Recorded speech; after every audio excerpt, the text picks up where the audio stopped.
It was a cool summer's night on the island of Sodor. All of the engines were very busy and there were lots of jobs to do. Gordon pulled the express and Percy took the mail.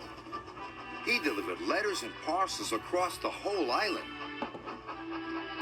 Thomas was delivering coal to the coaling plant.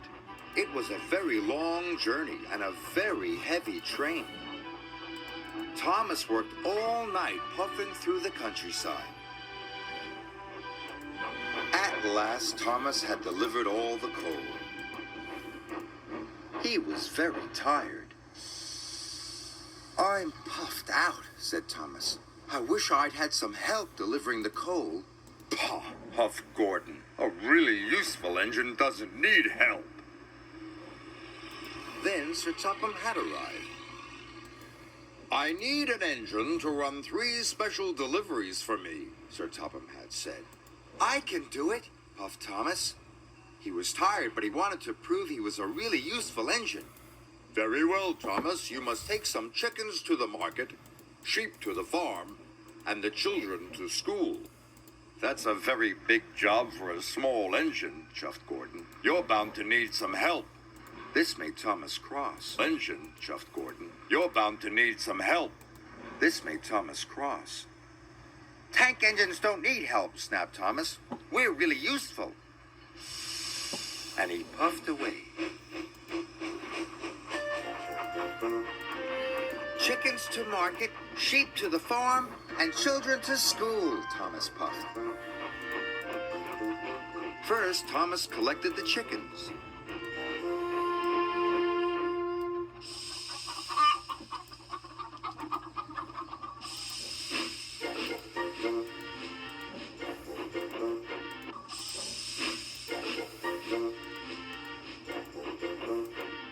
Next, Thomas puffed into the valley. All the sheep were waiting for him.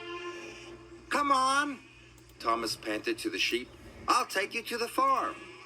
"Come on," Thomas panted to the sheep. "I'll take you to the farm."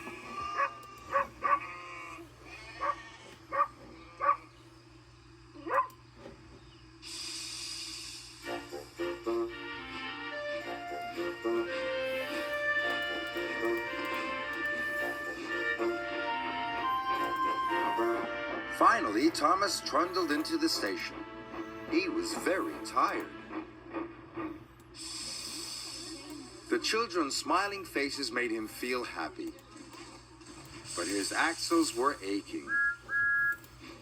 The children were all on board and Thomas puffed away. Thomas puffed up Gordon's Hill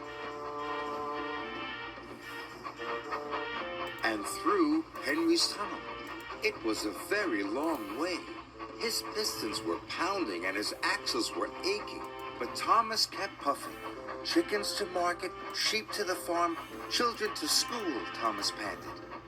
Thomas was getting more and more tired. "To school," Thomas panted. Thomas was getting more and more tired. He started to get confused. "Sheep to market, children to the farm, chickens to school," yawned Thomas. When Thomas arrived at the market, he was very confused indeed. "Please unload the sheep," said Thomas. He should have said chickens, but now the sheep were unloaded. Then Emily arrived. Emily could see that Thomas was tired. "Would you like some help?" asked Emily. "No, thank you," puffed Thomas. "Tank engines don't need help." But Thomas did need help. He was worn out. At last the sheep were unloaded. Thomas puffed away.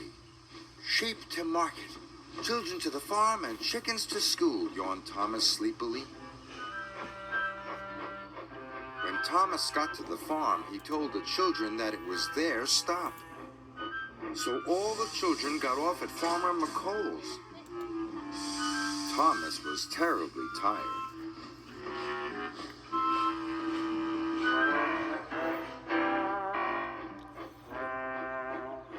Finally, Thomas arrived at the school. only the chickens were left. So the chickens were unloaded.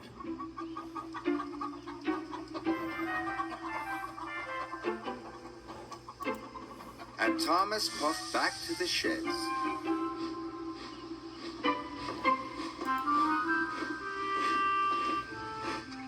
Sir Topham Hatt was in his office.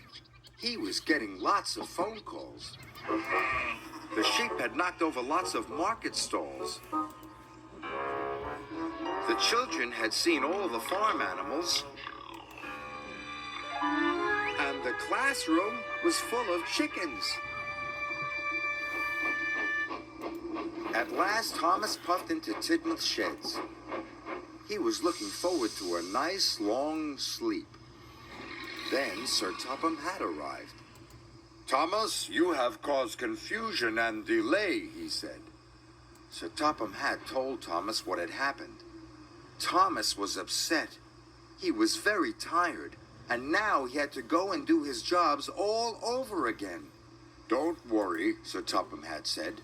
"All you need is some help." "Gordon said a really useful engine never needs help," moaned Thomas. "Ha!" laughed Edward. "I'm always helping Gordon up the hill." Gordon was very embarrassed. "Percy and Edward, you ought to help Thomas," Sir Topham Hatt said. So Thomas puffed away with his friends.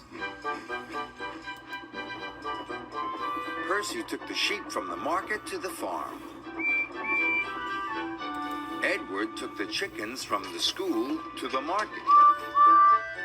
And Thomas collected the children. "Sorry," Thomas puffed to the children. "I didn't mean to take you to the wrong place." "We don't mind," said the children. "We had a grand day out seeing the animals and learning all about the farm." And that night, when Thomas finally went to sleep, he dreamt about sheep and chickens and children.